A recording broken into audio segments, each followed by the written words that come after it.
Quick introduction for Josh. As I said, writer, director, producer. Me and him have been working together for probably like 6 years now. We've done a lot of projects. Josh has raised thousands of dollars for his films and movies. He also does commercial work, so very well-rounded filmmaker. And yeah, I'll let Josh take it away, but he's going to be talking to you all about pre-production, budgeting, scheduling, casting, locations, pretty much everything from when you complete your script to when you are walking on set. So I'll let Josh take it away. Yeah. All right. Do you want to show the trailer? Yeah, Okay. we'll watch his trailer for the latest project he's working on. It's 30 seconds long. Yeah. Cut the lights. Yes. I'm not crazy. I swear, if this has anything to do with that painting.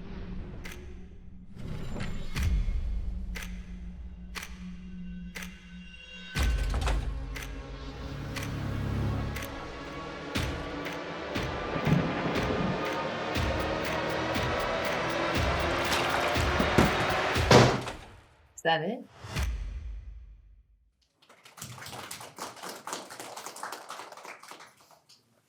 So let's get started. Again, thank you everyone for being here. And I want to also, he'll be here soon, but I want to really thank Jacob for allowing me to come speak to you all today. Hopefully you will find it very helpful. Like Seth said, my name is Josh, and I really want to make it clear I'm not some guru or expert. I'm still learning just like you. Really, my qualifications are I am a guy who has written, directed, and produced 23 short films, some of which aren't terrible. So I hope that instills you all with a lot of confidence for everything that we're going to talk about. We do have a lot to go over in a fairly short amount of time. So a few things before we get started. All of my notes and this presentation that we're going to be going through, along with templates for a production binder that we're going to talk a bit about. All of those are going to be made available to you afterwards, and we're also filming this.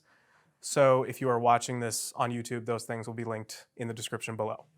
I know there's sort of a range of people here, from people who have worked on a lot of things versus people who are brand new or close to brand new, but hopefully all of you can learn stuff that is helpful today. So without any further ado, let's get started. This list acts as a pretty standard pre-production timeline. Of course, depending on the specific needs of your project, things will get added, subtracted, or switched around. I'm going to be overviewing all of these items with a special emphasis on budgeting, scheduling, and feeding your cast and crew. Honestly, you could teach a semester's long class on every single one of these bullet points. So this is going to be very broad, very general, but hopefully by the time you leave here, you'll just have a better idea of the really practical steps necessary to take your script and to actually get it made.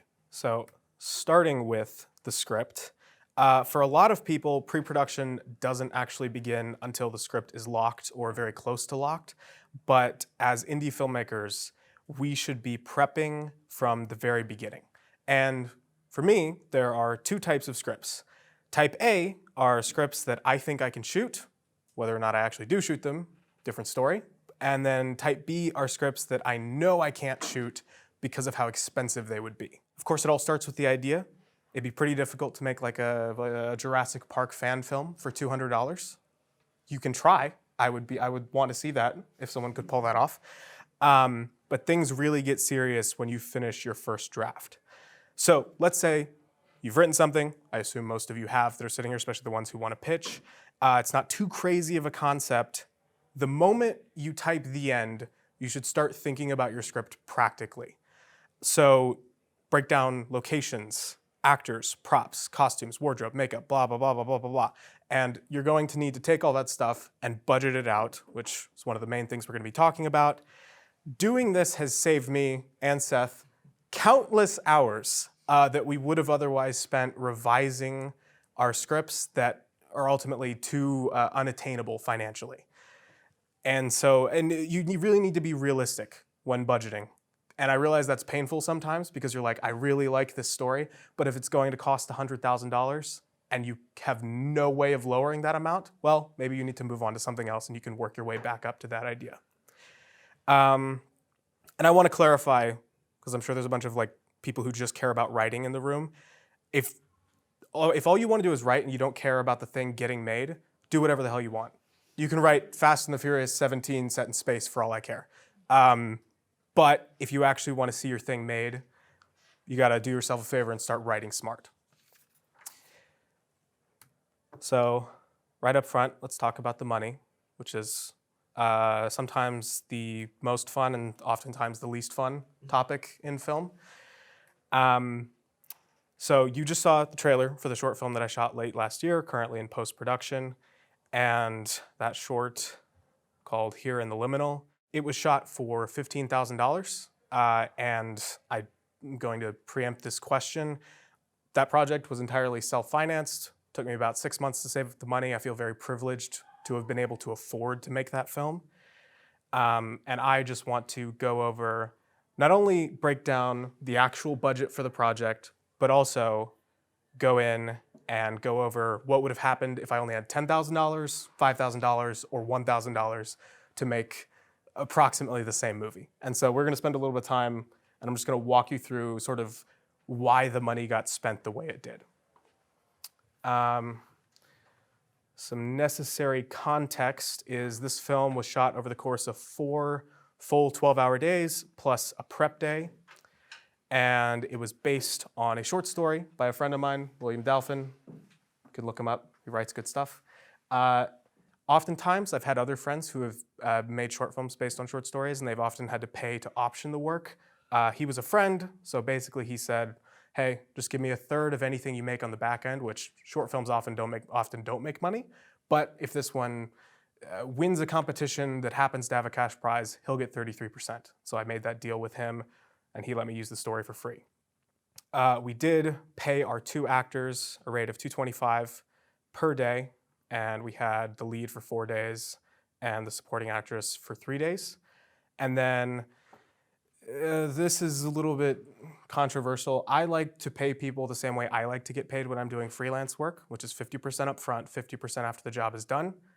You can contract that out however you want with the people you are paying, but that's just how I like to do business. For the crew, 2 of which are here today, which is awesome. I just want to run it down. So I was directing, I had a first AD, second AD, a director of photography, first and second assistant camera, a gaffer, a key grip, and then we had a sound mixer, a boom op. Seth and Jacob actually helped on this one. So Seth co-produced the project, but he was also cooking, and Jacob helped him with that. We had a production designer for the first couple days, and a BTS photographer, and an assortment of production assistants. And then a few of them got paid $150 a day. We'll see how these numbers adjust. Generally, if you break it down, a full 10-hour day, that's $15 an hour, which isn't a lot of money. It is nice when you can pay people, but you do sort of have to recognize, especially the people who are volunteering, and that is something I'm going to continue to harp on, is these people are giving you your time, and these people are giving you your time for not a lot of money. So you really need to work to respect that and honor that through things like feeding them, which we'll get to in a second. We ended up renting an Airbnb as our main location, expenses here, and then we also rented another one that was 5 minutes away for cooking, because it's really hard to record dialogue when there's pots and pans banging in the background. Also had to get hotels for the 2 main actors and a one-night stay for the BTS photographer. And then we reimbursed gas for those who had to travel. And then we get to the fun topic, which we'll dive into a little more later on, but food. We ended up spending $700 over the course of 5 days just for snacks, drinks, and that includes things like coffee. And then we had 1 meal on the prep day and 3 meals per day for the next 4 days. We also rented gear for this project, lenses, lens support, wireless monitors, and a number of camera and lighting accessories. And you can see all of those here. And hard drives, it's important, in my opinion, to always have at least one backup of the project. It exists currently in 3 different places, but never just put I'm sure most of you know this, Always have at least one backup, please. I have experienced enough heartbreak in my life and seen that from other filmmaker friends. And then the main thing with this short film that was a big expense is there's a painting, which doesn't really appear in the trailer, but I had to get that commissioned by an artist. Hello. What's up? I had that commissioned by an artist, and then your standard costs for props, wardrobe, miscellaneous set decoration, etc. And then for contingency, I usually say 5 to 10%. I wanted to keep this number under $500, so I sort of bumped that down. I think we only ended up spending about $350 out of this amount. But random stuff does happen, so try to always budget in some form of contingency. And then the question is, what if I only had $10,000 or $9,944 to make the same movie? What gets cut out or changed? So I know spreadsheets are kind of boring, so I'm just kind of trying to skim through this stuff kind of fast, and I'll share these documents with you afterwards for you to review on your own. Immediately, the actor rate went down. I believe this wasn't a union project, but I believe the SAG ultra low budget minimums for actors is, I think, $216. So usually, if you put a number that's higher than that, you can get more candidates from a casting call. But if I had less money, I have less money. So I lower this amount, still paying the same for crew and the same people. And then immediately, can no longer afford to rent a location. So all this would have changed is I would have had to spend a lot more time either myself or hiring or asking nicely a locations manager to go out and find what would have been tricky is a house that we can film in for 5 days, but also a nearby place with a kitchen available for them to cook in. Or we would have had to spend even more money ordering in food. And that's something I'm going to harp on, especially as these numbers get smaller and smaller, is that you can do anything for less money. But it is the analogy of, would you rather use a hammer to nail something in, or would you rather use a water bottle? Like, the more, it's pretty self-explanatory. The more money you have, the better things you can get, and really the easier your life will become. More money, more problems. There's some sort of scale out there where it's like, at a certain level, yes, that's true, where you have too much and that does become a problem. At this level, we're not working with a lot of money. Like $15,000 is a lot of money to me personally. Making a movie, it's not that much money. And so we have to be aware of that as we're going through this. Still reimbursed gas, food costs stayed exactly the same. I would have not rented lenses if I had had less money, which would have been sad for me and the DP, I'm sure. All this other gear stayed the same, hard drives stayed the same, costs for props, costumes, etc. stayed the same, and that gets us under 10K. And then let's slice that in half. Immediately, actors' day rate gets cut in half, can no longer afford to pay any of the crew, which some people fairly require payment, so that means we probably would have had to find alternates for some people. Same thing, can't afford a location, can no longer really afford to reimburse gas on this budget the way it's structured, so what I would have probably done is had to let go of the actors and crew that were from other places and cast and crewed entirely locally, which would have been a little difficult. And then food stayed mostly the same, only thing is just lowered that craft services amount just a little bit, and that would have meant, I guess, some people didn't get their favorite snack on the day, which is also very sad. Renting pretty much no gear. Only things I would have kept were a special lens and a haze machine. Those things are pretty cheap to get. And same thing, hard drives, and all of these numbers stayed mostly the same. And then, what if I only had $1,000? Truth be told, I probably wouldn't have made the movie if that's all I had. But hypothetically, what would I have done is, first of all, I would have shot it in 3 days plus a prep day, not 4, which already losing 12 hours means I would have had to restructure the script, and that would have been a difficult process. I would have gotten my actors for free, crew for free, location for free. not paid out gas, and then the majority of the cost would have gone to food. I would have probably minimized the days to 10 hours and just stuck a meal in the middle there. And that's how I would have gotten this number right here.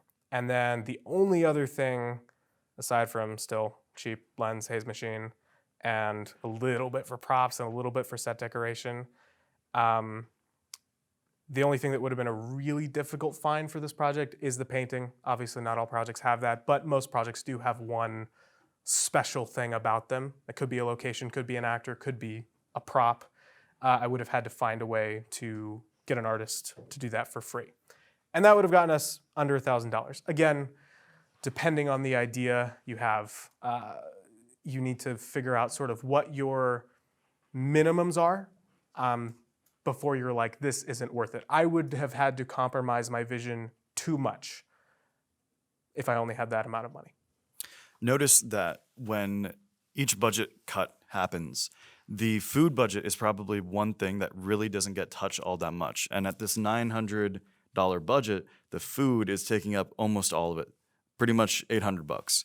That's something really important to know, is that food is really something you can't compromise on. You know, it's like the oil of the production. It's what keeps everybody going. And so you really, like, you know, things like lenses, you can cut that out and you can just get a lens from a buddy, or just, you know, shoot with the few lenses that you have on hand. Yeah, I mean, your food is, like Josh said, it's like a form of payment, right? And so it's like the baseline thing is feeding people, right? The only way that you can get away with cutting down that food budget is when you go ultra, ultra low. And this is more or less kind of what we were doing all in high school, which was making it clear to and hiring only like close friends and making it clear to everybody, y'all will have to pay for your own meals. But when you get to a level of professionalism, and it's, you know, we're all arriving there pretty quick, if not we're already there, you have to pay and you have to give people meals. So that's something important to note. And along with that, another thing, contingency. Make sure that you do have a contingency on your production, because there is always going to be things that you forget, like gaff tape or batteries, 9 volts.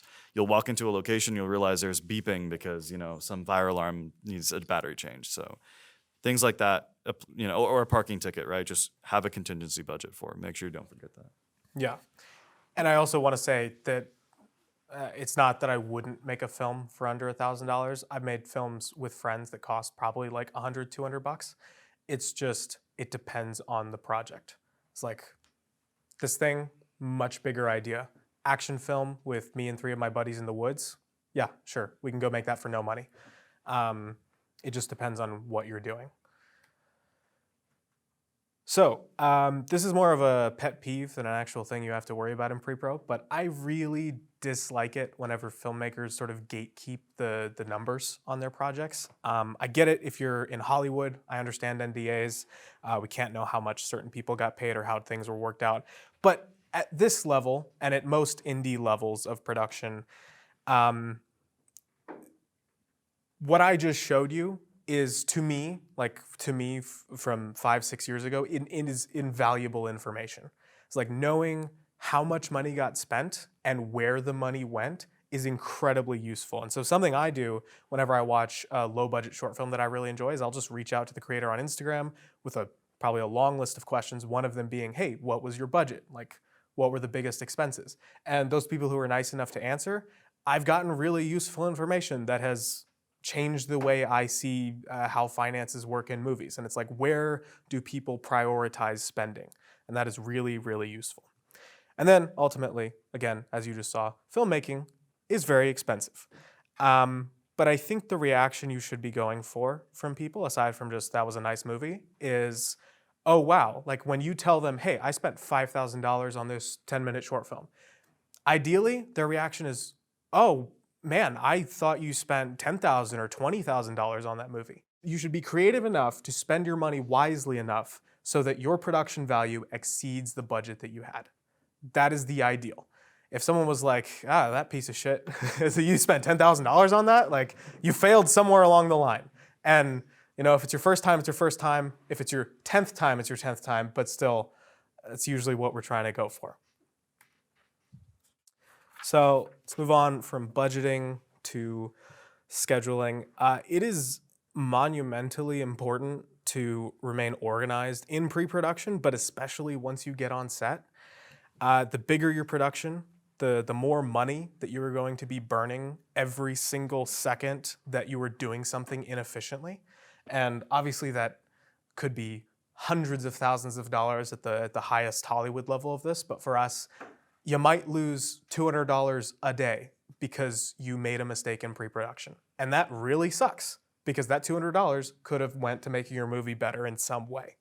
So you want to do your best to maximize your shooting time and minimize slowdowns. Committing to a shoot date as soon as humanly possible. As soon as you have a project where you're like, even if the script isn't totally finalized, the script, a first draft should be finished. But as soon as you sort of commit to yourself, hey, this is the thing I really want to make, and you budget it out and you're like, I believe I can make this, you should commit to a shoot date as quickly as possible. Especially if you're bringing on volunteers to your project without a concrete shoot date, they can't agree to it. Everybody has to work. It's borderline impossible to get a location to agree to something where you're like, hey, can I shoot there? The first question they're going to ask, assuming they don't just say no, is, hey, when? You got to know this information. And ultimately, it forces you to have a self-imposed deadline for like, okay, this is really happening. And then you can back it up and be like, what are all the little things along the way that need to happen before I step on set? So I want to quickly go over my do's and don'ts, or really the 10 scheduling commandments that are more like strong suggestions because we can't always control these things. Do not shoot more than 5 pages a day. My exception to this would be if you have, if all you're shooting is a static close-up of an actor's face and they're monologuing to the camera for 20 pages, fine, yeah, do that in one day. Assuming you're doing standard coverage and standard everything else, trying to fit more than 5 pages into a single shooting day, and that's a 12-hour shooting day, is a challenge. Generally, I try to go for 4 and below. You got something? Yeah, I was just going to say at our production level, typically 3 to 4 pages, 3.5 is what you want to stay around. Less than that, you need to pick up the pace, and more than that, it's just not possible. So yeah, definitely don't exceed 5, but around 3.5 to 4. Do schedule meals every 6 hours at a minimum. Just because we're not working under union rules does not mean we have to be monsters. So I would say more around every 5 hours because is the sweet spot, because it allows for things to go a little bit overtime without you crossing over 6 hours. And then anywhere below that, people are just not as hungry as they would normally be. Yeah. Well, one example is, let's say you're scheduling your production. You want to have a 10-hour shoot. Well, let's say you have a 12-hour shoot, right? You're pushing it to the limit. You don't want to have your meal at the 6th hour because let's say your PA goes to pick up food and the catering company or Chick-fil-A or whatever says, "Oh, we're not ready yet."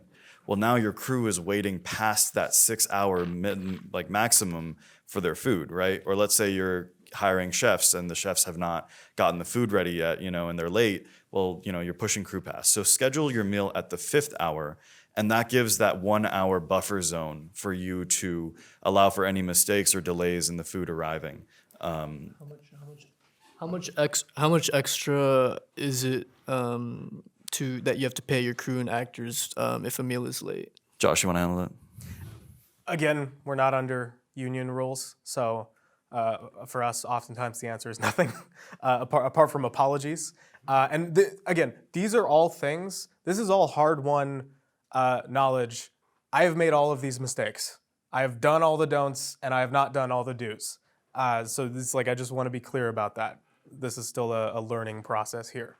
Do not shoot back-to-back day and night shoots, aside from people just being tired. Again, not under union rules, but you want to have a 12-hour buffer between when one shoot ends and the other begins. And I count that as a shoot ends when the very last person, whether that's you or someone else, walks off the set, and the shoot begins whenever the very first person walks onto the set. That's not when you press record. And so keeping that in mind, try to keep a 12-hour buffer. And to expand on that, the reason that 12-hour buffer exists is because while you might be thinking, oh, my crew can come and like they show up at let's say you shoot until 9 p.m. and then you have to shoot again, early morning. But the thing is, like, people need to sleep, right? People need to eat. They have to handle rent and taxes, and like they have a life outside of your production, right? So you need to give them that 12 hours to live and be able to cook food and like do things, and not assume that they're like a slave to your production, which is a mistake we often make. We just think, oh, they'll be able to devote their whole week to this. So having turnaround time is important. Yeah. Do shape your schedule around your crew's strengths. So you should be able to, obviously, if you haven't worked with people before, it's a challenge, but assuming you know people who know those people, you should be able to judge the experience level of your crew and then also the type of production you're working on. If you're working on something that is much more slowed down, much more technical, that's one thing. If you are doing a run and gun shoot and there's like you and 4 people, that's a very different thing, and you should schedule that accordingly. Do not schedule emotionally or technically heavy scenes early in the production. I was talking to an actor, it was actually the lead actor on Seth's last short film. We had a chat about this idea because I was the first AD on that production. And he told me there was one time where he came in, it was pretty early, he was green, he didn't really know how to negotiate things back then. He sat in the hair and makeup chair, and as they were getting him ready, the first AD walks over and is like, hey, there's been a scheduling change. Actually, we're gonna need to shoot, the very first thing we have to shoot on day 1 of production is the scene where your sister dies in your arms and you have to cry. And the first shot was a close-up on his face. That is really, really fucking hard to do.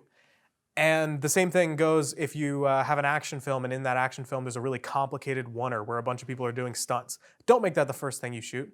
Ideally, assuming your shoot is longer than 1 day, have your absolutely easiest day happen on day 1 of production. This gives everybody, cast and crew, a big win and helps them just warm up and get familiar with working with each other.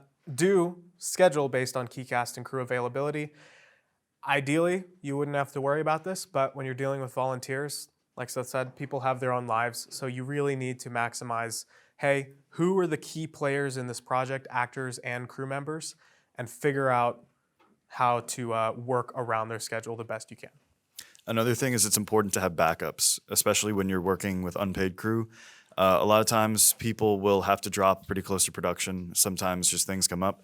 So always make sure that, let's say I have a key grip scheduled, go reach out to somebody that you know key grips and say, hey, can I have you, like, are you interested in doing this in the event that, let's say like Jacob can't make it, right? And that way you can reach out to that person. Yeah, in case Jacob has diarrhea, you can always grab someone very quickly to bring them back on, and it saves you from a nightmare of having to post on RTF group chats trying to get someone random onto your production the day before you're shooting. So have backups. This one is probably the weakest of these 10 commandments, which is do not include company moves if possible. Obviously, if I was making the rules, every single movie would just be set in one location that had easy access to bathrooms and air conditioning. Unfortunately, that's not the case. So sometimes you do have to move locations 3 times in a single day. It sucks, but you do what you got to do. But just know when you're scheduling that every single time you move, it is going to take forever on the front end packing things up, and then whatever the travel time is, and then forever unpacking things and resetting everything up. And unless you are doing something super run and gun where all you need is a camera and you're going from place to place, that's a little different, but generally try not to have any company moves if possible. Do always add redundancy to your schedule. It is not a fun feeling to go overtime, even by a little bit. I think on the last project we went overtime by half an hour, 45 minutes on 2 of the production days. That's not great. We try to avoid that as much as possible. So if you can, throw in an extra 30 minutes, 45 minutes, an hour, just to give yourself a little bit of buffer. And then do not underestimate simple scenes, because and I'm sure Seth has been in the position many times where you're getting a shot and it is the easiest thing in the world, in theory, until you get there, you press record, and for some reason it takes 27 takes to get it right. And then conversely, sometimes you have a super complicated thing. It's like a tracking shot, and there's people doing stunts, and there's people and the first AC has to land focus correctly, and then you magically get that in 1 take. we can't really predict these things, but when you're scheduling and you think it'll take 10 minutes to get that shot, maybe it won't. So you need to factor that in as much as possible. And then last one, do include all department heads in the scheduling conversation, especially at this level. Your first AD, or if it's just you doing it, should be in contact with everybody. And the more professional they are, the more they're going to be able to tell you. They're going to look at the script and be like, yeah, this scene, it's going to take me this long to do my thing, to be ready for that. And that is really helpful when you're factoring in setup time. For the crew, yeah, no assholes. That's a pretty strict policy that I have. Lucas here, who's a DP that I've worked with a lot, not an asshole, great guy. But that is a rule that I abide by. And you really get one shot, and then it's over, and then I'm not working with you again. Now, of course, this doesn't mean you can't have a bad day, but you don't need to be all smiles. It's not like that. But negativity does spread like a virus, and especially on a set, and especially the higher level you are in the production. If you're a PA and you're being kind of a dick, that's one thing. If you are the DP, if you are the first AD, if you are the director, if you are a producer, that is going to have a trickle-down effect, and it is really, really bad for morale, and just it throws everything out of sync. So you want to, and that goes for when you're working on other people's sets too. It's just try to be the best version of yourself. Be the person who you would want to hire. Go above and beyond. The right crew for the right project. This goes back to what we talked about earlier. And I've never been to film school, not a film student, but I have a lot of friends who are, and a common thing that I hear taught a lot, they might, and I'm sure will disagree with me, but I feel like something that gets taught a lot is, okay, here are the 30 different crew positions on a set. You need to have all of them on your student set. No, you do not. This goes back to what we were talking about, and it's like, you really need to understand, what kind of film am I making? Am I making the film that is three guys go out into the woods with fake guns and they shoot at each other? If it's that kind of movie, you don't need 30 people for that. If it is a super complicated thing and you're working with professionals and you have a budget of $20,000, maybe you do need that. But trying to figure out, sort of looking at your project, looking at the budget, looking at the schedule, figure out the least number of people you can make that film with, and then figure out the most, and work somewhere in between there. Because one of the worst feelings is when you're on a set and you just look around and there's 10 people doing absolutely nothing. And they're sitting there for 12 hours doing nothing all day. Like Seth said, this goes back to respecting people's time, especially if they're volunteers. It's you don't want to force people onto a project and then have them not be useful. That also will drive down your food costs, because that number... Yes.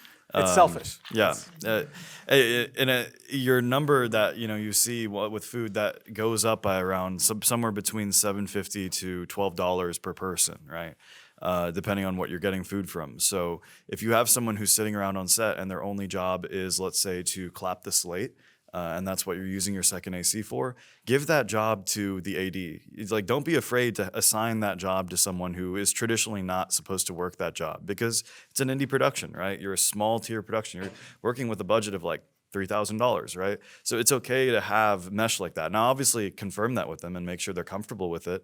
Maybe even give them some training, but that will drive your costs. That'll bring your costs down, right? Because now you don't have to pay for this second AC to stand around and work for basically 30 seconds before a take every 10 minutes. So yeah, and off of that, it is good to clarify that is for a certain indie level of production. You get to a certain point, that's not just the second. That's not the second AC's only job on a much bigger professional set, but on an indie thing, it might be.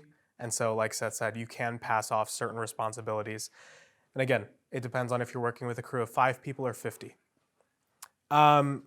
I do want to go over some of the crew roles that often get underestimated or undervalued. I watched and have watched thousands of YouTube videos on all subjects of filmmaking, and all of them seem to say, oh, sound is 50% of your video. Sound is important, sound is great. And then somehow it still gets ignored. It's the same as food.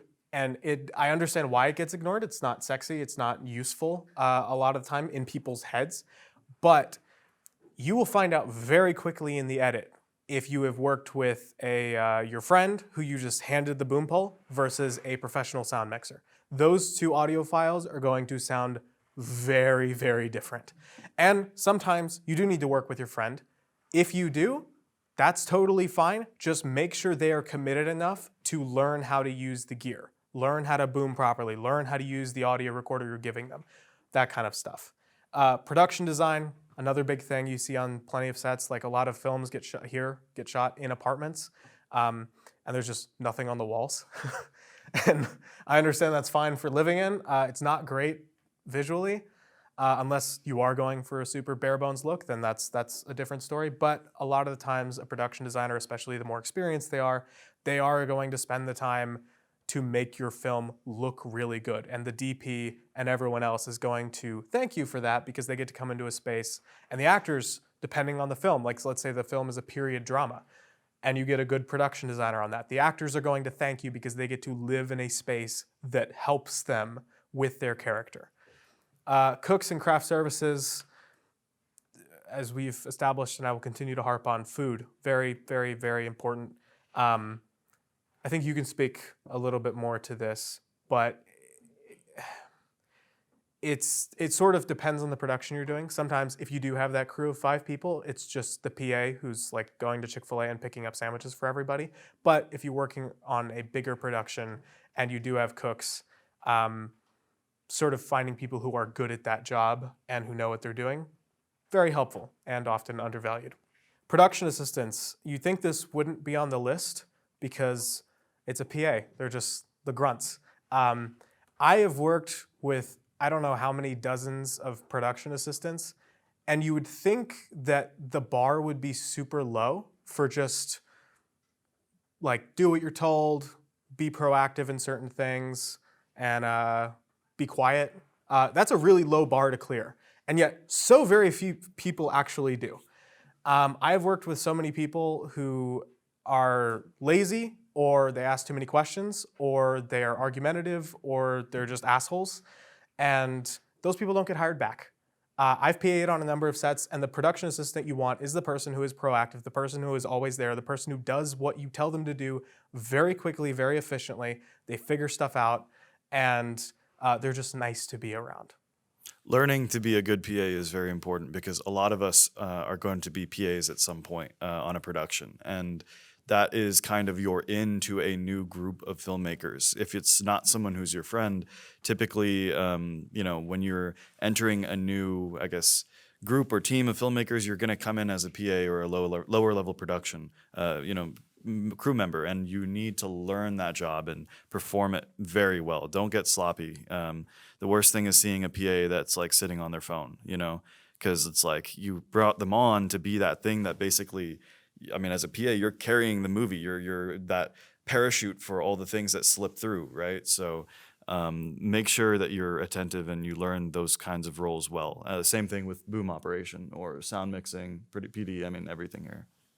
Yeah, and it's one of those things that you don't really notice PAs unless they are on one end of the spectrum where it's like either they're really outstanding or they're really, really bad at their job. And it's like I've been on sets where my entire job for like 3 days straight was just go to the other side of the set and pick up trash. That's it. And I did that for 3 days. And I got called back to do other better jobs because people saw me doing that stuff well. And know, like, being a PA, that's a pipeline to ADing and producing, because the role of a PA is honestly, in a lot of cases, the things that ADs assign to do or do themselves, or same thing with producing. So know that, like, you're going to be a PA, but that's like your trial run, right? So it's like you can impress people and you can get a much larger position in the future through that. So it's don't undervalue that. Yeah. And then BTS, video and photography, it's one of those things that often gets cut because you don't want to spend the money to feed those people or pay them. But in this day and age, a lot of our connections are made on social media. And if you don't have proof of you working. Uh, it's not great, especially if you didn't write or direct or produce the film. If you weren't a high level thing, if you were like a grip on a project, might be an important role. But if you don't, it's nice to have photos and videos of you doing what you're doing. I've just found that's useful for promoting yourself. And then in general, I mean, this goes back to being a PA. It's like just work with people who are better than you, and also hire people, and I use the term hire loosely, but like bring people onto your projects who are better than you and learn how to be a leader, whether you are the director, the producer, the AD, whatever. I remember being like 15 and I was terrified out of my mind because I was directing people who have been in this industry for 10, 15, 20 years. And that's a really scary feeling at first. I mean, you guys are obviously older now, but it's like, whenever you, I feel like oftentimes when I think of, oh, this person has had so much more experience than me, your worry is that they're going to judge you. And if you do a terrible job, maybe they will. But in general, the more professional someone is, the more willing they are to help you to achieve whatever vision you are going for, especially as a director or as a producer, as the head of the project. And so finding those people, and they will elevate your entire production if you bring them on. Okay. Casting, don't have a ton to say about this other than what's on the board. The right actor can really make your film and the wrong actor can break it. You'll notice this in all genres, but I think the one where it's probably most apparent is comedy. If you bring in an actor for your comedy short and they're not funny, it is going to be the most miserable experience of your entire life. If they are, they're going to elevate your script and they're going to make it one of the funniest things you've ever watched. And it's like, as soon as you cast, I don't remember which famous person said it, but they were like, which famous director said it, might have been Hitchcock. He's like, once I cast, 80% of my job is done as a director. Stuff like that. And it's to a certain extent, it's true because you are handing it off and these people have to be on screen and they do have to carry your movie. And if you get the wrong people, it's not a fun time. And also, the no assholes rule applies here. You could be working with a fucking A-lister, and if they suck, and that's going to drag down the production, and it might be worth it to get somebody who is of a lower level, but they are both good on screen and good on the set. Also, don't just cast friends and family. I understand if you're just starting out, and or if you have friends and family who are actually just good actors, great, use what you got. But at a certain point, you should be looking to break out of that bubble and post more professional casting calls, go through an auditioning process and find actors outside of your immediate network. And they're going to bring more value to your production and just give you more experience in general. If you have a close friend who is an actor and let's say you've written a part that either fits them by either intention or not, don't be afraid to still cast that role and pit their tape or their audition against those people. If your friend is a professional, they're going to understand that you're doing what's best for the movie, right? You're doing what's best for the production. And so the best actor for the role is the one that's going to get the role. So don't be afraid to cast things, even if you have someone close with you who wants that role. That goes for crew too. It's like people who are professionals don't get offended very easily. So that's something you need to start working towards. Backstage.com is your friend. Especially here in Austin, there are a ton of up-and-coming actors who are looking for opportunities, stuff to put on their demo reel. And if you're paying enough or the script/characters are compelling enough, a lot of professionals are willing to work on student projects.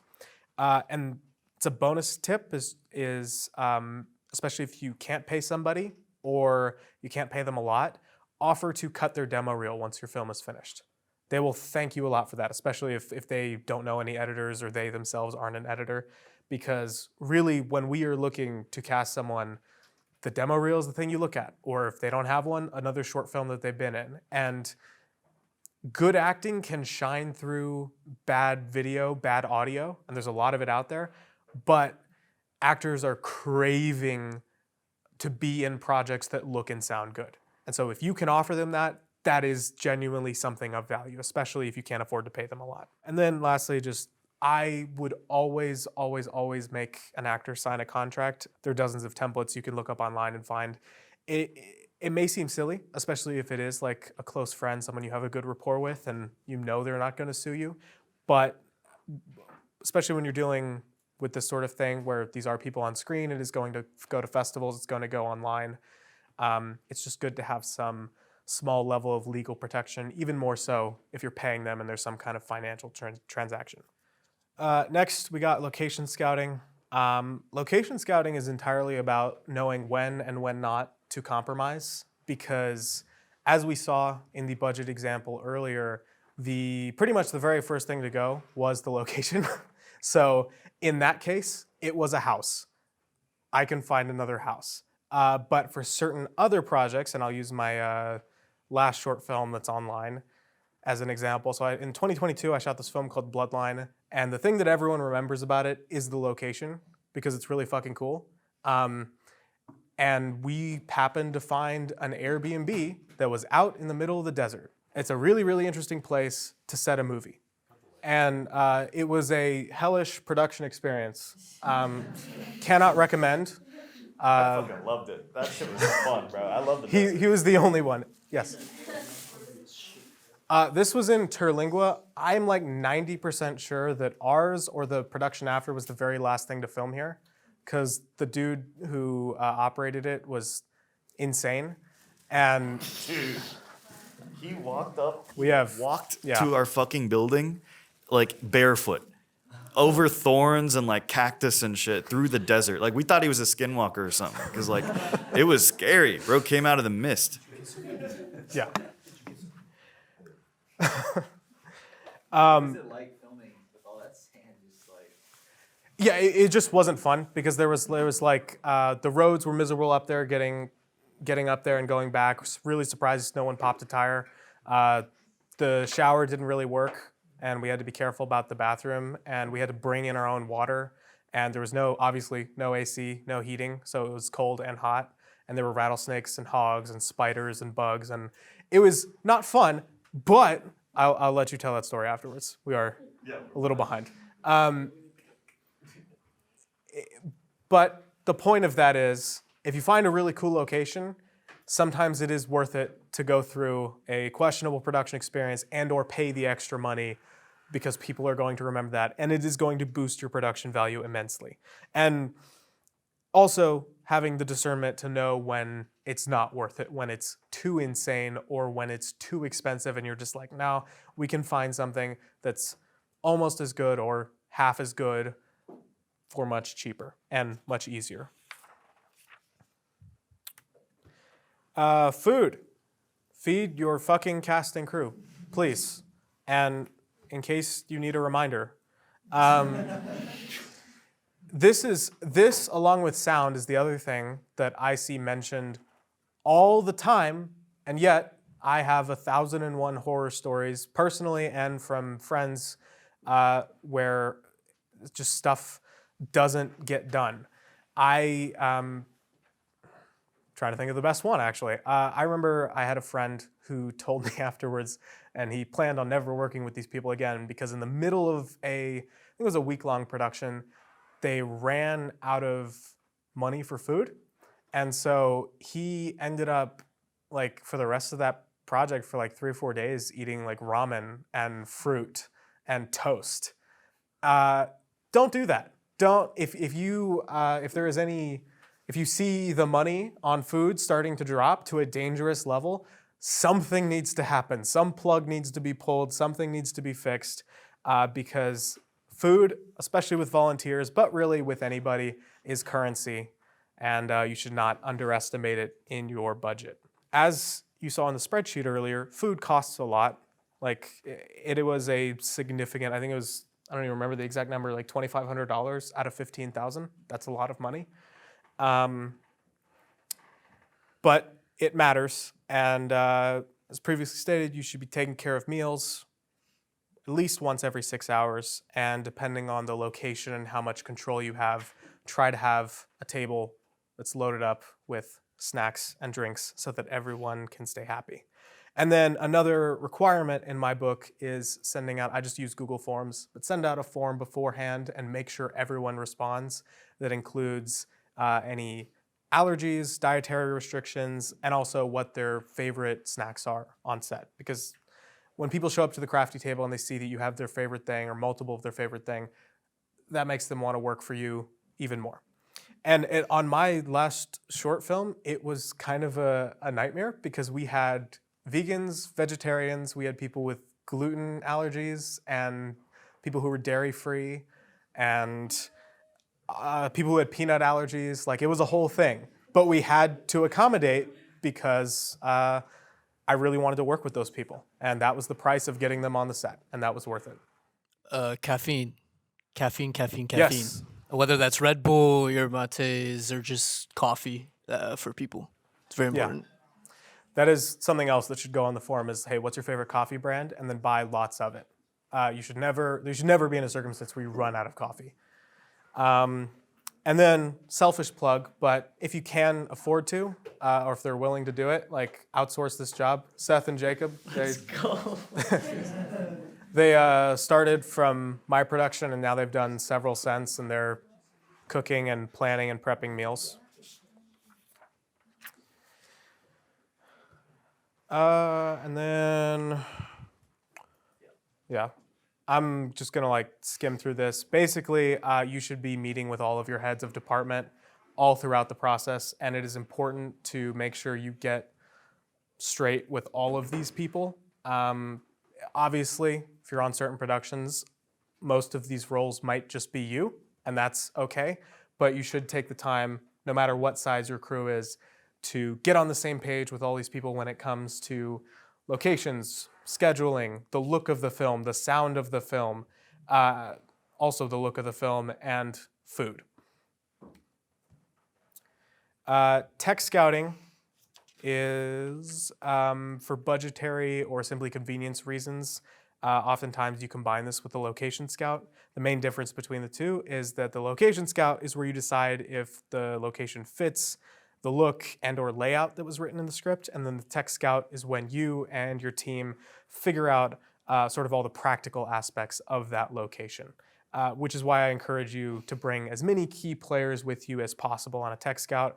Your first AD is going to want to know where the bathroom is, where parking is, where's the best places to stage people and equipment. Your DP is going to be figuring out camera angles, lens choices, blocking ideas.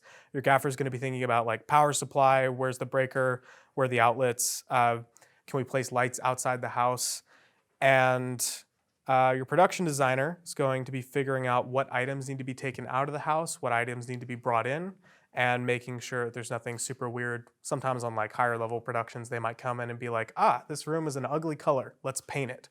And that's just something that happens, and it matters, and you need to do a tech scout / location scout if at all possible. Sometimes, like on Bloodline, we could not drive 10 hours there just for a location scout, so we just had to put blind faith in the Airbnb listing, and then we had to change a number of things once we got there. And then your sound person also is going to go through testing how the space sounds, figuring out how to turn off AC appliances, and seeing if there's like a high traffic area, if there's a lot of planes flying overhead. And then, of course, like I said, we don't have the luxury of always bringing on people or even having the scout. But if you do have the scout and there are key players missing, what you should do is you should over-document that space. Take pictures of every single room, of every item in every single room. You should know where the parking is. You should know where the bathrooms are. You should know how many outlets are in every single room and where they are. You should take measurements of everything. That is going to help people immensely when you share that information with them. And then we're pretty much at the end.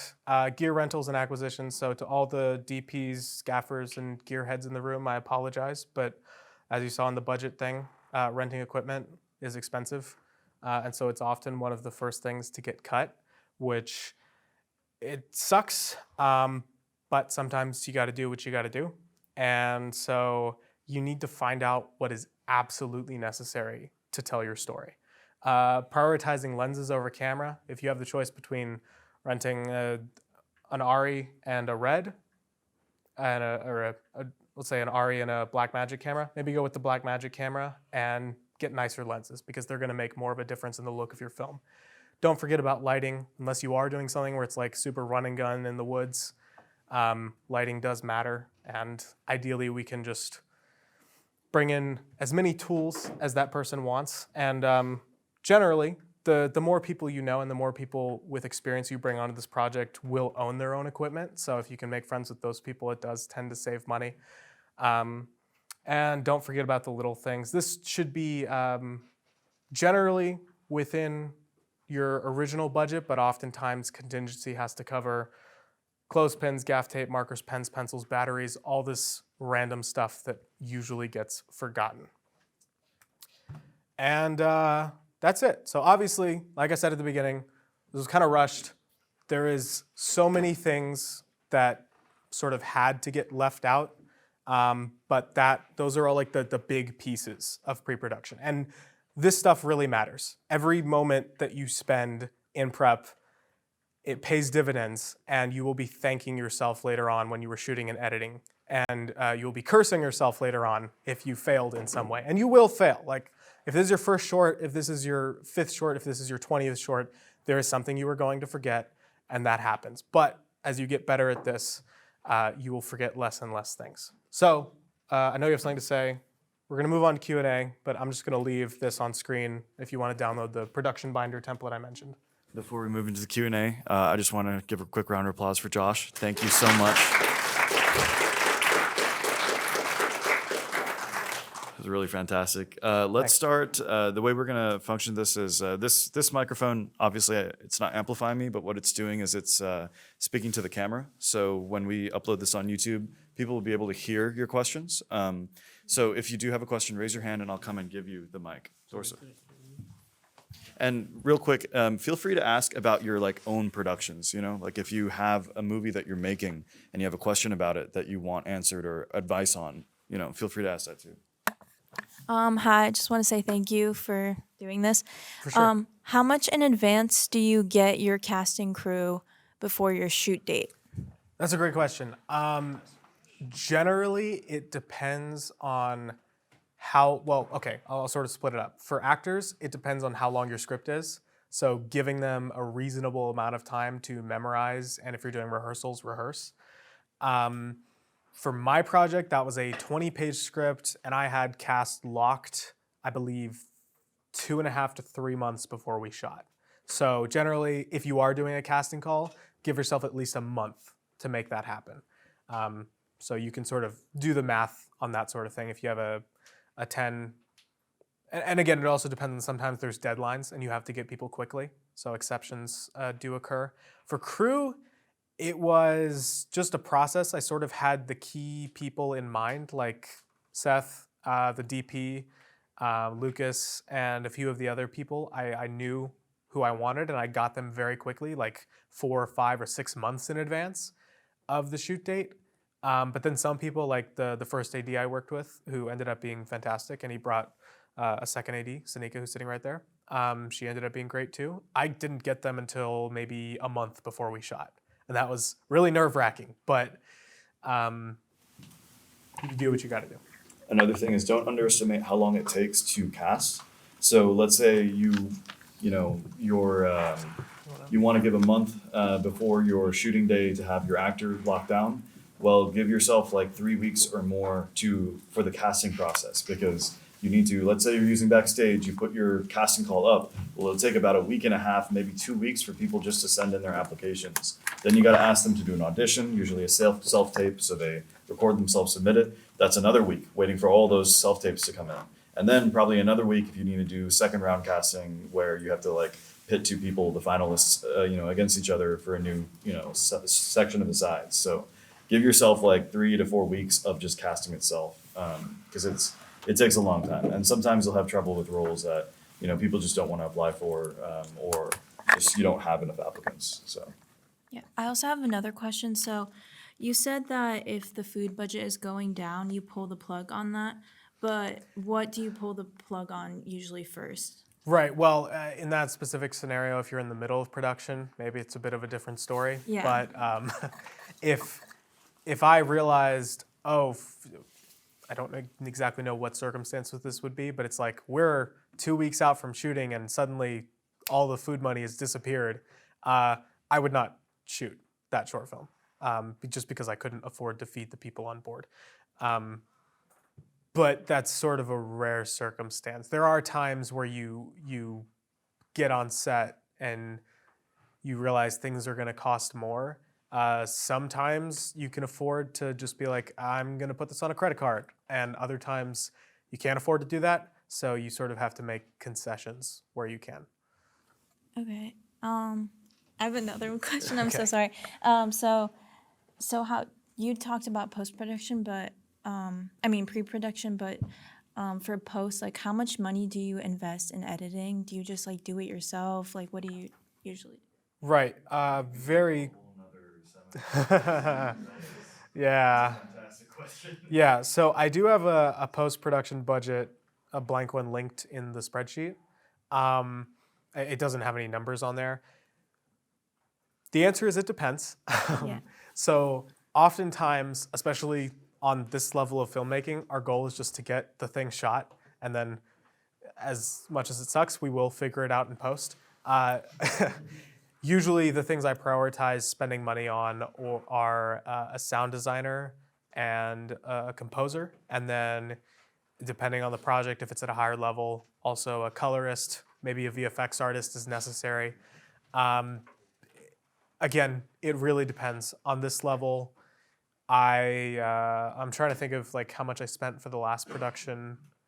I think I paid the sound designer maybe $1,000 for a 10-minute short film, but that's also a friend situation. So you might have people, and you might have people here who are like, hey, I want more experience. I want something on my reel. I'll do it for free. Try not to take advantage of people, but again, you get things done however you can. For editing, yes, it's almost always me, and that's just a money thing. Is I can edit, so I don't really. I would rather spend the money on a good colorist, on a good sound designer, and I'll just do that myself. Okay, thank you. Anyone else? We'll go to Thomas and then Becca.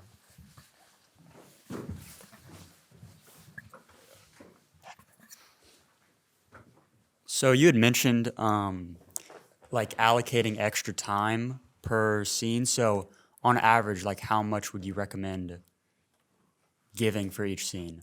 Good question. Again, my answer to all of these is it depends. For something where you're shooting for a full day, and especially if you have a situation where you're like, okay, this scene has to be shot at golden hour, this scene has to be shot at night, these scenes have to be shot during the day, a lot of times you might buffer in time and then realize, oh, we're just going to sit here for an hour, and that's a problem. Or if you miraculously happen to get ahead on your schedule, you might end up sitting there and just waiting for the time of day to change.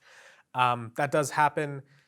Generally, my rule, sort of going forward and like looking at experiences I had on this last production, would be a overall 30-minute buffer.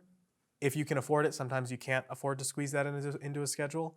And then if you can, look at the more difficult scenes that you have on there, scenes that are like emotionally difficult for an actor, or like they're technically hard to shoot, and throw in a little bit of extra time for those. Even I mean, 15 minutes is not a lot of time at all, but if you're planning to shoot a scene in 45 minutes, maybe bump that up to an hour. Okay, thank you.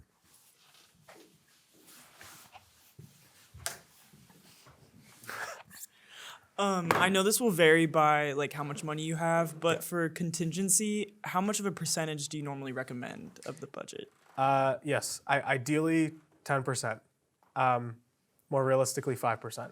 And then, it changes. What I would say is try to not let it go below the cost of like a parking ticket or if someone's car gets towed. Especially since, especially here in downtown Austin, cars get towed like crazy, and you'll have crew that just, won't listen to the AD and will park in a spot they're not supposed to. So having like a $200 minimum, even if that means like, like it's like a pretty low percentage, like just that $200 minimum is important to have. Is there any sort of like unspoken rule, like rule of thumb for like night shoots that there's like extra compensation? Not saying that's like probably super realistic for student films, but Right. like if you're shooting from like 5 p.m. to like 4 a.m., that's more just people are down. If they're Yeah. down. Well, there should be. Okay. Yeah. Yeah. I try to avoid night shoots just because Okay. it is difficult, especially if you're just like shooting for a weekend. It really sucks for people to have to change their entire circadian schedule to match your production for 2 days, and then they have Yeah. to go back to work Monday morning. That's really difficult. If you can incentivize them in some way, that would be great, but oftentimes we just don't have the money, and it's like, hey, you sign up for what you sign up for, we'll have plenty of coffee. Okay. Thank you.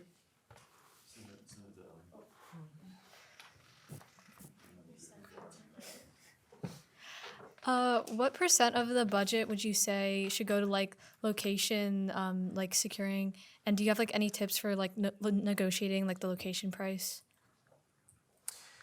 Sorry. Could you repeat the last part of that question? Yeah, like do you have like any tips for negotiating like price on locations if they're like, hey, we can't give Right. it to you for free? Gotcha. what Okay. would So you- I have an answer. I'll also let Jacob answer this one. It depends. If you are going into something where it's like a house location or an apartment, you can probably find that for free somewhere. Or if it's, the more specific the location gets, obviously the difficulty level goes up, and often with that, the price goes up. And when it comes to negotiating, if it's something like a business, you can, let's say you want to shoot in a restaurant, after hours, I would assume. There are certain incentives you can give them. Oftentimes the rule that I've run across, unless it's like a big chain and you have to go up the corporate ladder, if it's like a mom and pop thing, they'll just be like, okay, fine, just pay one of our employees their normal hourly rate to stay after and watch the place while you're there. That's a pretty reasonable thing I've found. Maybe they ask for more money on top of that. But also, depending on what the business is, you can offer them, doesn't usually mean a lot, but you can offer them, hey, we'll put your logo in the credits, we'll put your name in the credits. Like, you can get some advertising that way. Sometimes people are cool with that. Yeah, I was gonna say first of all, try and stick to one location if you're in filmmaking. It makes things 10 times easier. But I've worked on productions. I've done location managing for a film that had, I think, 4 different locations. And so the more locations you have, the more you're gonna have to put money into it because, more is more. You need to rent out a bar. They have a certain rate for a whole day, but you also have to get a house, so you need to rent an Airbnb for a whole day. So really, it just depends on the project and like the locations that you have and what you need. And then one thing I would not look over whenever you are doing locations. You talked about it. Send pictures to your DP, your gaffer, and then also your production designer. But yeah.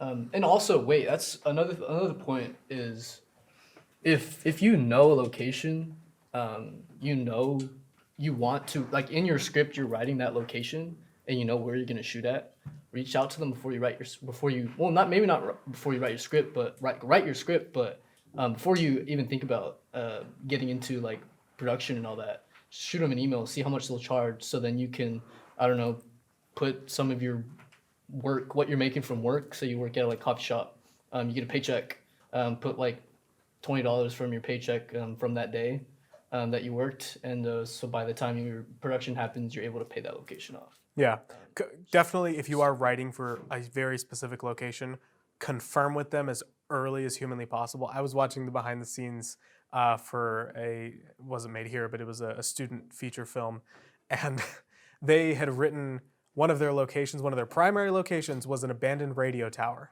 that they had visited in their hometown as kids. They loved it. They were like, hey, we'll include this in our movie. It's going to boost the production value. Day 1 of production, they roll up and that place has been torn down. So, that's at the extreme end of like make sure the place you want to shoot in is still standing, but just make sure that if you're writing something for a very specific place, if you can't get that, either figure out how to pivot or make a different movie.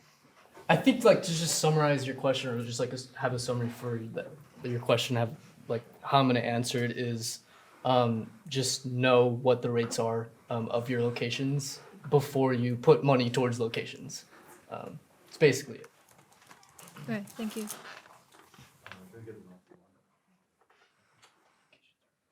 Hello.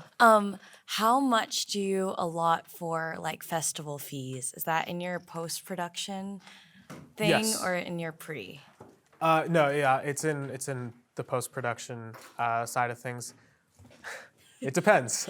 Word. Yeah, so it depends on what your festival. Thank you for coming. It depends on what your festival strategy is. I have, for a very long time, I was just like, oh, this one looks good, this one looks good, and then okay, that adds up to $300. All right, that's what I'm paying. Ideally, you don't do that. So do your research. Aim for essentially the best festivals that you think you can get into, and do your research. Write cover letters to each one of the festival programmers. Like, increase your odds as much as possible. But festival fees range from, I think Sundance for short films under 40 minutes is like $50-$60, down to like $10 or free. Yeah, it depends on if you submit early, like it's like 9 months.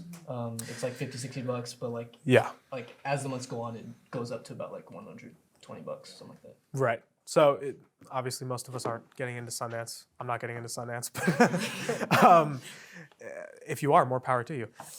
But I'd say in general, probably like $300 to $500 is usually what I've spent in the past. So how do you deal with the legalities of like pre-production, like dealing with like filming on property or just the paperwork you have to give for actors? Yeah, good question. So for the actor side of thing, I just have like a standard contract that I pass on to people and have them sign, and that's been checked by some lawyer at some point. And they're like, yeah, this will probably cover you. And so, but you can look up a bunch of stuff, and I'm sure there's like plenty of packs that you can pay like $10 for, and it's pretty legally sound, and you just customize it to whatever your production needs are. The locations is a little bit more difficult. Obviously, if you are in a circumstance, what's up? They always ask for COIs most of the time. Yeah, it does depend on where you're filming, especially here where a lot of things get filmed. They are going to ask for COIs. They are going to ask for like insurance stuff. Not my forte at all. The more rural you go, the easier it is to get a location, because you can just kind of ask a person. They're like, oh, you're making a movie? Cool. Like, yeah, come on over. So it sort of depends. I would try to get a contract with whatever location you're going for, just so they don't like come in the middle of production, and if you're making a lot of noise or bothering people, like they can't just kick you off and then your whole film is ruined. There are certain protections on either side in place, especially if you're paying them money to be there. Yeah, it's not the most helpful answer. But. A lot of times locations and also rental houses will ask for COIs. The COI is a certificate of insurance.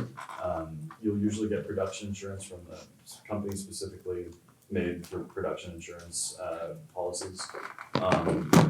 Typically it's like you'll ask like a big office building or like a medical facility, and they'll be like, oh, we need a COI that covers like 2 million, whatever, or like we need like you're renting a camera lens, and they'll be like, well, we need a COI in case you destroy this lens or something like that. So you trust, like it sounds like a lot, like when you're asking for like a policy that high, but it's, you're paying premiums on it, right? So the premium that you pay is gonna be much smaller than, that massive, coverage that they give you. So it's not small, it's not cheap, it's not like $200, it's gonna be more in the thousands, but as you breach into like $15,000, $20,000 productions, getting insurance for your production is important, and that's what you'll be working with. And you can get like online quotes for like, you can like, I can't remember, but there's a lot of production insurance companies that have websites where you just type in details about your production and they give you a quote about how much your insurance is going to cost. So you can know that while you're budgeting before you even start working. But yeah, this is a basic contract that I send out for locations. basically just goes through the rundown. It's been reviewed by lawyers. Basically, you want to provide the property address on the contract. You know, you want to know, what the film is, who's in charge, and stuff like that. The date, the time, until what time as well. There's So do also you just another. find a template and then just change like a few things about it? Yes, to make sure fit it's a legitimate template. It's legitimate. But yes. Oh, okay. Another thing is also it depends on if you are an individual or you've made an LLC for your project, and that'll change whether it's like, is this an individual who is signing this or is this a corporation, quote unquote? Like that's and that matters. One thing that's very important also is this one right here. Locations to include electricity usage.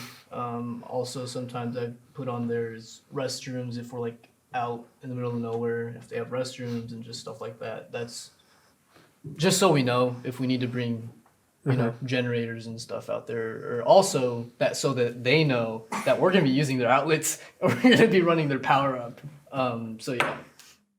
So it was kind of similar, but I wanted to know when it came to Airbnb specifically, how do you go about like asking them and giving them the details for that? And like companies like similar to that rather than like companies or places that are more familiar with like shooting on sets and stuff like that? Right. I think the main thing I've run across with asking permission from Airbnbs, the main thing they want to know is that you're not shooting a porn. That is, yeah, it sounds a little ridiculous, but like that's just the truth. It's like that's the main thing they're worried about, I've found out. Thank you for coming. Really, I've had friends who are like, yeah, we're just gonna shoot there for like a day, so we're just gonna sneak in and sneak out. I would let them know, because you might have nosy neighbors, you might have, they might have hidden cameras, you don't know. And yeah, you can do that until you're ready. Sorry, what was the other part of your question, aside from Airbnbs? I was just like comparing it to places that are more familiar with like using their locations to shoot things, but yeah. Right. Well, if they are familiar with it, that's a double-edged sword, just because they are going to have more standardized rates, standardized needs, where they can just be a list like, send us the stuff and you're good on these dates. But also, they're almost certainly going to charge you. There's plenty of Airbnbs I've been to that also want to charge you, but a lot of them are just like, oh, okay, yeah, you just pay your standard fee, come in with your crew and do your thing. So you haven't had like a lot of difficulty if you find a specific place that you like and kind of just... I'd say it's about 50-50. Like 5 out of 10 Airbnb owners are going to say, hell no. Oh, okay. But then the other 5 are usually pretty accommodating. And especially if it's like a cool Airbnb, they know. Like they have had other productions asked to film there. So, yeah.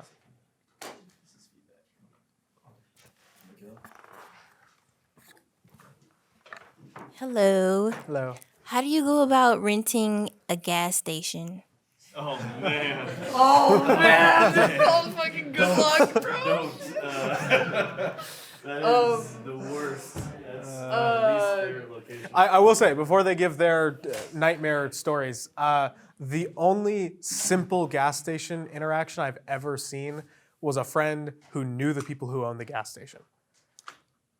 Apart from that, sets the last short film, they had to get a gas station, and yeah. I shit you not, we probably went to like 40, 50 gas stations in the downtown area, and They're all Gamma. they're all. If you know what Gamma is, those are like the people that run the company- gas stations and Yeah, stuff. it's a company that basically owns. It's like a franchisor, right? So like Star Stop and a lot of these other places, Gamma is the company that kind of like manages them. It's almost like a protection racket. It's like some mafia shit. But you go into a Gamma owned store and you'll see the carpet, the entrance carpet. It'll say Gamma on it. Just the moment you see that, just walk out, right? Because you will talk to them, and the store owner will basically say, if you want to film in here, you have to go to the headquarters, and the headquarters does not approve any filming projects. And They so- do, but they require a money. lot of funds. Yeah. They will charge you a lot. So what you want to target is find privately, like personally owned gas stations. So usually not stuff like 7-Elevens and stuff like that. you're gonna want to find things that are like weird, like all foods basket mart, you know, like random weird shit that it's like you can clearly tell a guy started this and like is working it because trust, like we went to like 50 places, we could not find anything. The day before shooting, we walked into some janky ass like place in East Austin and asked them to shoot, and I didn't even finish my pitch, and the guy said go ahead. You know, and so like within like a few sentences he was done, and like we got that location, and 24 hours later we're filming in there. Now, unfortunately, the lighting in that location was god awful, and we couldn't really turn off the house lights, and we had Ryan had to deal with that, and we also we couldn't turn off the fan, so there was a lot of shit, and then obviously they had to stay open too, so customers are coming in and out. In the middle of the take, a customer walks in, and they have to like the actual register dude has to like type on the register and sell this guy a Snickers bar, and then like come back, and then we resume the take. You know, so yeah, not ideal. Yeah, just avoid gas stations as best you can, unless you just know someone, or unless you can like work out a deal with like a locally owned convenience store or gas station that is like they're letting you. And I would say try and like shut down the location. Like you don't have like customers walking in. And it's really difficult to do that, but you know sometimes you gotta. So yeah. It's really difficult to do that if you don't have a lot of money. Yeah. Sorry. Anybody else? Any questions? Nope. All right. I will say if it's real quick, you gotta go get one shot in like the gas station, or like 3 shots in the gas station. If you got like a really small camera rig, a lot of them will just be like, yeah, go ahead. Or you can just guerrilla film it. Like, if you got a small enough rig, you can just walk into like Omart and like, there's so many blind spots in Omart, bro. you could film some shit in there, but you know, yeah, when you get big, it gets hard. Dominic, yeah. Yeah, so I guess one thing I'm a little bit confused about is like figuring out the payments for all the roles. Like, where do you get the guidelines for that? Like, or like, where do you even like figure that out? Just what you can. Are you asking about like how do I pay people, or how do I decide what to pay people? How do you decide what to pay people? Okay. Usually, I use 150 as like the standard. If someone's not volunteering, I'm paying them a minimum of $150. And as we said, it's not really a lot of money, but it's something. That's a day rate. As a day rate, yes. Obviously, on some productions, you got to lower that number. It's like you got to do what you got to do, or people are volunteering. For actors, like I was saying earlier, SAG low budget minimums $216 a day. That's a pretty good benchmark for if someone's looking at a casting call. They'll probably, even if they're not in the union, they probably know those numbers. They'll be like, okay, this is something. And then for crew, like it really depends, because I work on a decent amount of commercials, and I know people who work on much higher levels of commercials, and it's like those DPs and gaffers and producers and people, they're getting paid $1,000 a day, $2,000 a day. And it's like most of the time we're not at that level. We can't afford anywhere near that. Sometimes if it's a friend, you can just say, like, hey, I'll give you this flat rate to come on board the project, and you can just work it out personally.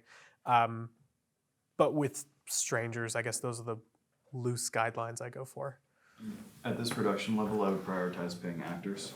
Yes. Yeah. Because that is something that goes on screen, and the actors, especially if you offer payment, especially a payment above $200 a day, you are going to drastically improve the quality of the people applying and the quality of people on your project, and that's gonna change. It's a game, like I said, it's a game changer for your movie.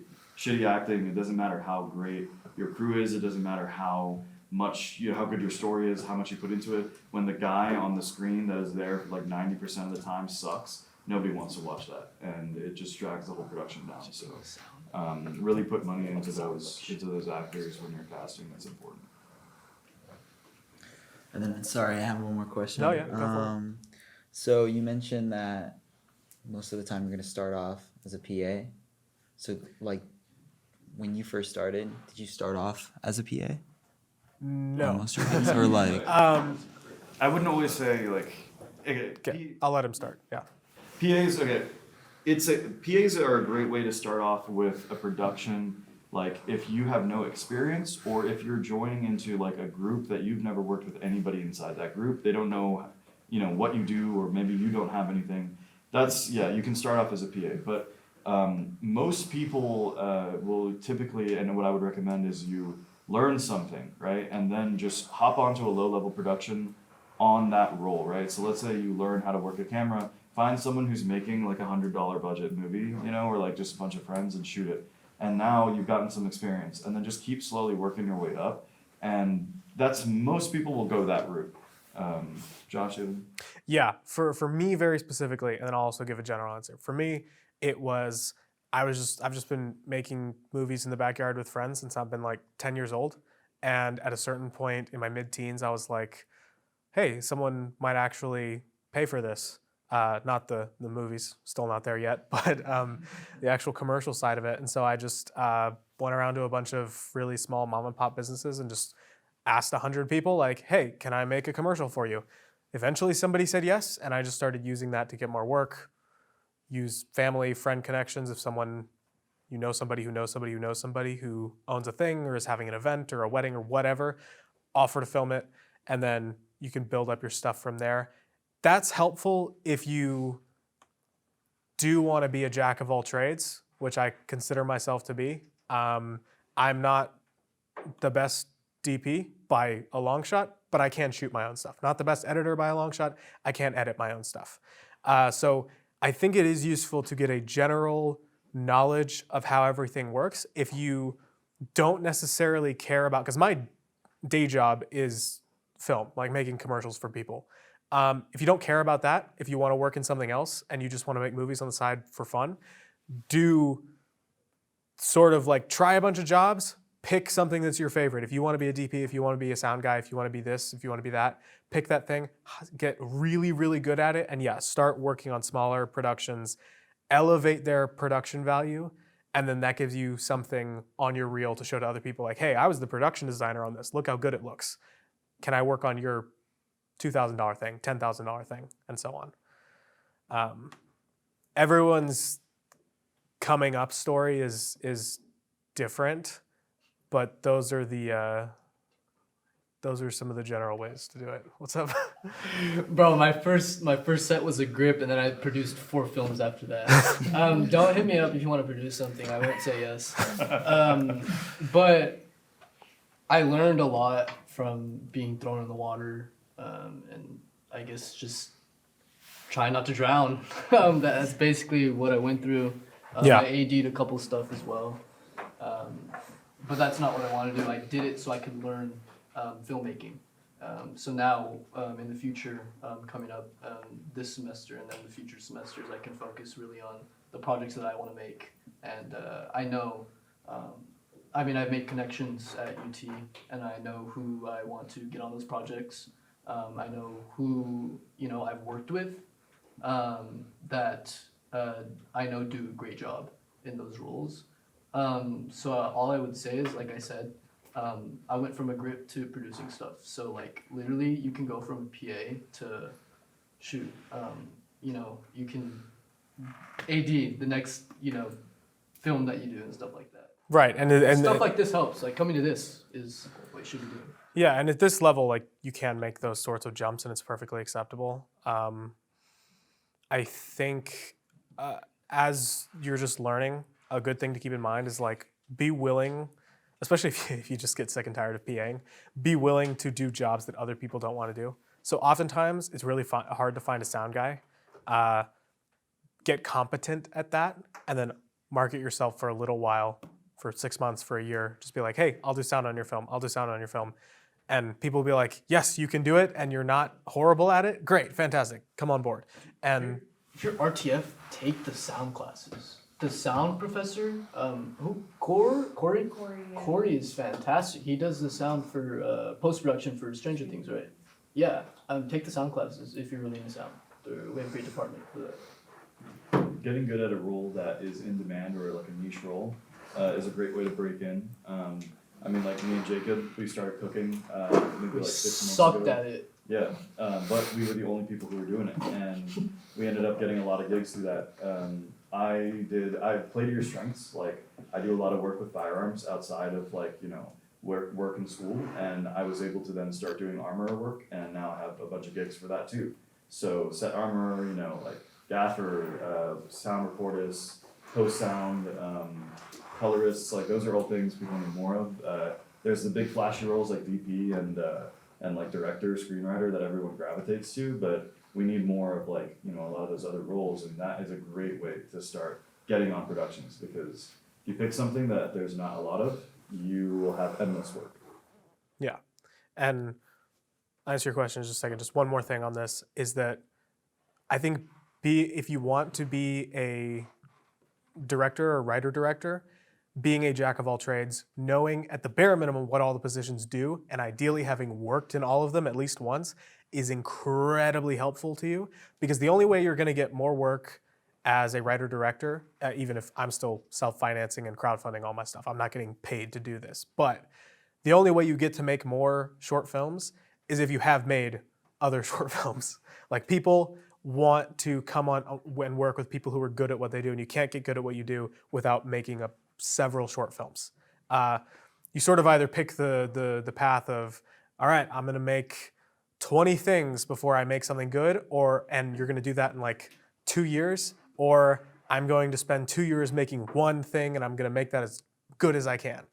That's generally what I've seen from like writer-directors. Both of those have strengths, weaknesses, but in general, you can't make the no-budget stuff if you don't know how to do everything, because usually you're working with a bunch of other people who don't know how to do anything. So it's like, you have to be willing to be like, okay, well, I'm gonna shoot this, and my friend's gonna act in it, and we got a guy holding the boom pole. Great, okay, we make the short. Now I have to do all of post-production myself. And you just kind of make it work until you can afford to either hire or you meet enough people who are willing to come work on your projects. And making stuff as good as possible will always lead to the next thing. Every single, especially in the past couple years, I can show people Bloodline, even though it's far from perfect, and they'll be like, that looks cool. I'd love to act in your movie because I know you can get me some good real footage. Like, oh, I'd love to DP your movie because I think I can shoot something cool for you. Like, that sort of stuff is really important. Pass the mic back. We have time for about like 2 more questions. Okay. Okay, so this is also for you, Jacob. But so next year I'm like choosing my like specialty, I guess. I'm like choosing what classes. So like eventually I would like to go into like writing, producing, directing. But you said like you should learn sound and like learn about those like small roles. So like they're not small, but they're more niche. So what's your advice? Like, I have to learn that stuff. So should I take those classes or should I like take the niche classes? Yes. So as someone who's not been to film school, I'm sure it's different. You're in a different circumstance that I'm just like, I'm existing in the world, and as long as my bills are paid, I can do whatever the hell I want. You actually have to choose a certain path. I'll hear your answer first because I have thoughts, but yeah. There's plenty of classes at UT that you can take. I mean, just talk to, you're asking me right now, talk to other people that are seniors. The sound department's great. If you want to write, the screenwriting department's great as well. There are classes out there that you have to take if you want to take specific classes. For example, I know narrative production is a prereq for basically all the other production classes. So definitely take narrative production as soon as you can, or as soon as possible. Some classes are harder to get into than others. But I will say a lot of people overlook the sound classes and a lot of people overlook the screenwriting classes. And I think those departments here are really strong. So yeah, we can talk about it later. Yeah. Whenever registration rolls around, talk to me. But yeah, that's like my pitch on classes. But outside of class, literally do get on projects. Just get on projects and do anything. Ask to shadow someone. If you really want to get into cameras and all that, you want to do lighting, grip for production where you know that there's a fantastic gaffer working on that production, and you'll be able to learn lighting pretty quickly. The more you do it, the more you're going to learn. So yeah. Yeah, I think that's the main thing for me is that if you want to be a writer-director, you got to write and direct things. I guess my question is more like, which one is easier to learn by just being on set, and which one do you recommend like taking the classes for? Like you'll get more out of the classes versus like, oh, this will be easier if I'm just on set. Like I don't really need to take classes for that. Right. As someone who has taken 0 classes, I mean, I've taken a bunch of online courses and in-person workshops, but as someone who's not in film school, I would say you can probably learn a lot more of the technical things in a class easier than you can learn the theory of writing and directing. Theory is nice. You can also learn that on YouTube. But once you actually step on a set, once you actually write a screenplay to completion, and you write a second one, and a third one, and a fifth one, and a 10th one, that is a very different skill than just sitting in a class and hearing someone talk about it versus, and you actually get on set and you have to direct. That is something that just, the only way to learn it is to do it. You can get as much information beforehand as possible, of course, but then at a certain point you actually have to do the thing and you have to do it multiple times to get good at it. Yeah, I think I kind of knew that. Okay. But like, no, I wanted someone else to like, I kind of knew it, but I'd never heard anyone else say that. Sure, understood, yeah. That was a bad way to say that. We can talk about registration at some point soon, and because it's hard to, without like, I guess like, digging deep into what you want with your future and stuff, it's hard to know exactly what classes you should be taking. But honestly, I mean, I'm not a RTF student, so it's hard for me to speak on it, but I don't think the classes are all too important. I think what's important is like learning stuff on your own and then doing it and then learning from your mistakes. And learning, almost everything I know about film, I learned from either YouTube, like podcasts and other shit, or from like Josh and people better than me. So just spend a lot of time with people better than you. Yeah, Jacob.